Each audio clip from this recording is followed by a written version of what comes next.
अगर मैं आपसे ये कहूं कि अंबेडकर नगर के सांसद जो लालजी वर्मा हैं, अगर ये दावा करते हैं कि अगले 50 सालों तक, 40 सालों तक या 30 सालों तक हम ही सांसद रहेंगे और हमेशा हमारी ही जीत होगी और दूसरे जो लोग हैं वो हमेशा विपक्ष में, यानी कि उनकी हार ही होगी, तो इसका मतलब लालजी वर्मा के पास कोई जादुई शक्ति है?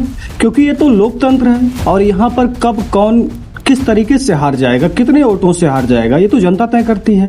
लेकिन लालजी वर्मा अगर ये दावा करते हैं कि अगले 40 सालों तक, 30 सालों तक, 20 सालों तक हम सांसद रहेंगे, हम विधायक रहेंगे, तो इसका मतलब ये है कि लालजी वर्मा के पास कोई जादू शक्ति है। क्या बात कर रहे हैं? अब वो जादू शक्ति क्या है?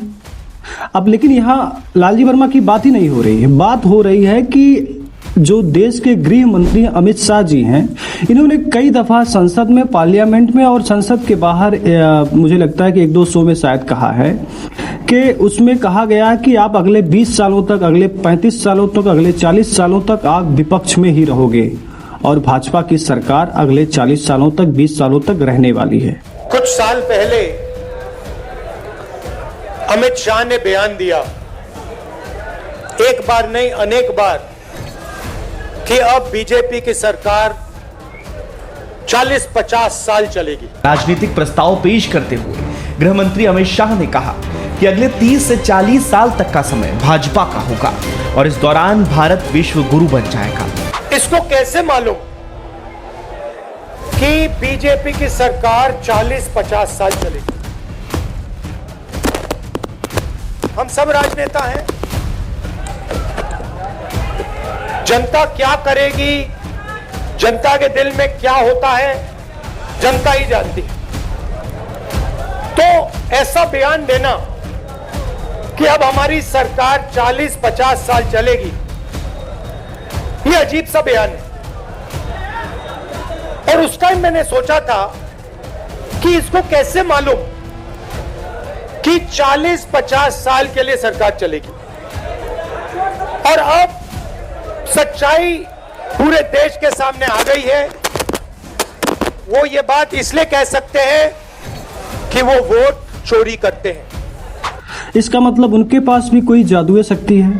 तो जादू शक्ति कौन सी है और किस तथ्य पर और किस आधार पर वो कह रहे थे कि अगले इतने सालों तक हमारी सरकार रहने वाली है?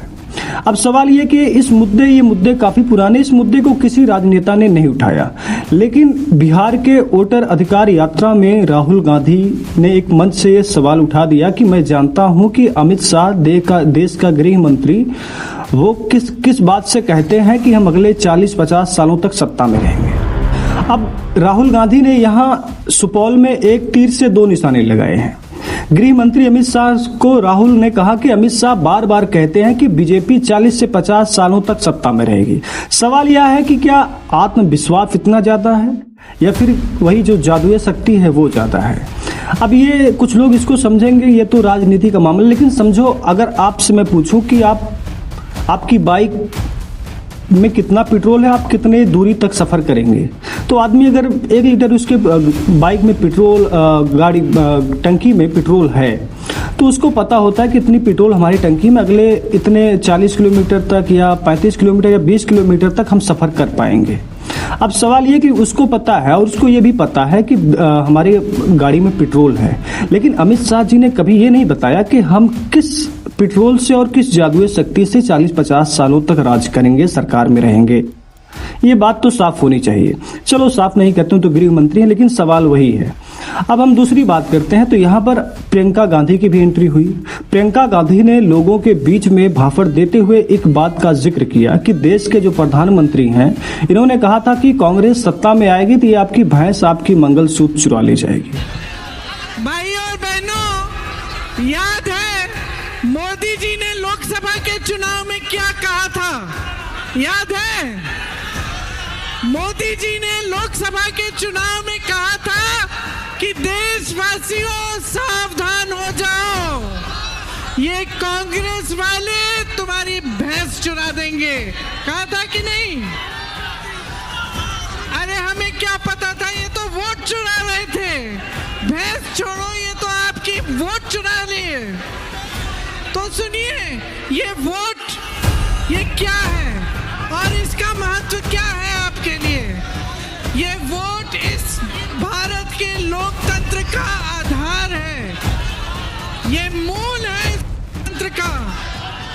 ये वोट आपका वो अधिकार है जो सबसे कीमती अधिकार है। इसको आप चोरी होने देंगे? बोलिए, चोरी होने देंगे? इन्होंने क्या क्या चोरी किया है आपका? आपके रोजगार चोरी किए हैं। जो भी आपकी जो बड़ी बड़ी कंपनियां थी सरकार की, वो आपसे चोरी करके अपने दोस्तों को दे दिए। हर स्तर पर आपके साथ चोरी हो रही है। ये आखिरी चीज है जो सबसे कीमती चीज है, इसे चोरी मत होने दो। ये आपकी पहचान है, आपकी नागरिकता का आधार है। अगर ये चोरी करने देंगे तो आपकी पहचान ही नहीं रहेगी। जितनी स्कीमें हैं, अगर कल को आपदा आ गई, बाढ़ आ गई, आपको बीमा नहीं मिल पाएगा। जितनी स्कीमें हैं आपको मिल नहीं पाएंगी, रोजगार आपको मिल नहीं पाएंगे, क्योंकि आपकी पहचान ही नहीं होगी, आपकी नागरिकता ही नहीं होगी। तो आप सावधान हो जाइए। आज मैं ये कह रही हूं आपसे, आप सावधान हो जाइए। अपने अधिकार की चोरी मत होने दीजिए। जोर से मेरे साथ बोलिए, वोट चोर गद्दी छोड़, वोट चोर गद्दी छोड़, वोट चोर गद्दी छोड़। जय हिंद। वहीं इसी को तोड़ते हुए प्रियंका गांधी ने कहा कि ये तो भैंस और मंगलसूत्र छोड़िए साहब, ये तो आपका वोट ही चुरा रहे हैं। तो सवाल ये है कि ये ऐसे ऐसे बयान कहाँ से आ जाते हैं, और इनके जवाब में जब दोबारा ये मामला शुरू होता है तो क्या जवाब दे पाएंगे। लेकिन अगले दिन जवाब वही होगा कि इनका जो राहुल हैं या प्रियंका हैं, इनका रिश्ता पाकिस्तानी के जैसे विचार हैं, तो पाकिस्तानी सोच रखते हैं, पाकिस्तानी की भावनाओं पर चलते हैं। यही होता है, विपक्ष जब देश में आज के समय में जब भी सवाल करता है तो वो देशद्रोही बन जाता है। और देशद्रोही का सर्टिफिकेट कौन देता है? जिनको कभी हमारे यहाँ की सरकार ने ताड़ी पार बता दिया था।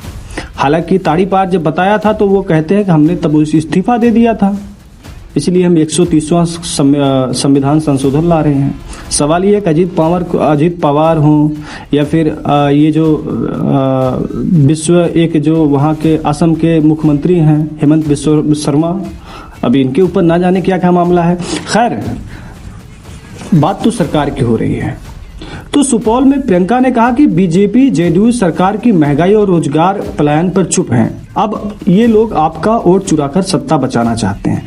65 लाख वोटर लिस्ट से नाम काटे जा रहे हैं, इसमें गरीब, दलित, अल्पसंख्यक ये सारे लोग हैं। तो सवाल ये है कि आपका दबाया जाता है। हालांकि हमारी वीडियो का मकसद सीधा सा है कि चाहे लालजी वर्मा हो या अमित शाह हो या देश का कोई भी राजनेता हो, अगर किसी चीज का दावा करता है तो उसके पास तो आधार तो होगा। क्या ये आधार वोट चोरी का है, जैसा कि राहुल गांधी कहते हैं कि यही एक चीज है, और इसी के कारण शायद वो कह रहे हैं कि अगले 40-50 सालों तक हम सरकार में रहेंगे। आपकी जो राय है कमेंट में जरूर बताइएगा। और मुझे पता है, हो सकता है इस वीडियो से किसी को कुछ परेशानी हो सकती है, मगर क्या करें, थोड़ा सा परेशानी। धन्यवाद, नमस्कार।